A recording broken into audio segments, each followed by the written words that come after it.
That's Sir Henry Cooper. You're calling us in this radio, 500 909 693. Matt's in Cheltenham. Hello, Matt. Hello there. Go on, mate.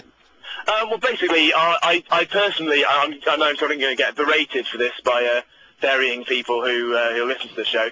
I hate the very notion of boxing, and I feel it encourages violence amongst the young, especially, and I don't think they need any more encouraging with all the happy slapping, etc., going on in today's horrible world. And it provokes violence, and you see, sometimes, Matt, we patronise young people, don't we? You don't think they understand the difference between a sport and fighting out in the street? In many ways, I mean, I'm 25 myself. I'm not an old man, and I've never been into anything sort of violent, anything along those ways. I remember I had a party with weird anecdote when I was 6 years old, and two of my mates said, "We're going to go and have a fight. Do you want to join in?" And I was like, "Well, no, I was going to go and have some jelly and ice cream, thanks."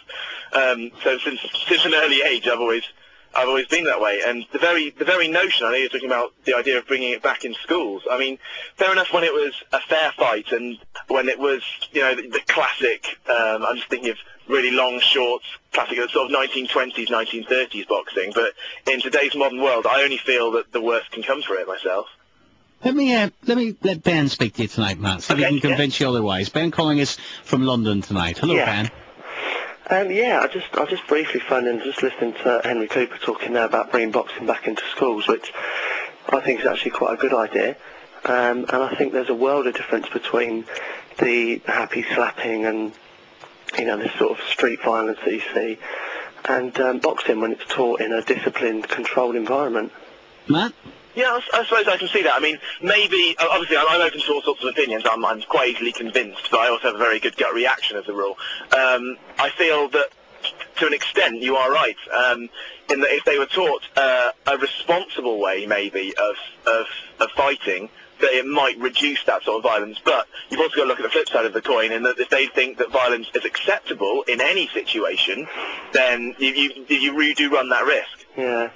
I mean, I do some work with a boxing club near me in northwest London, and the way that they teach the kids is to actually avoid getting hit.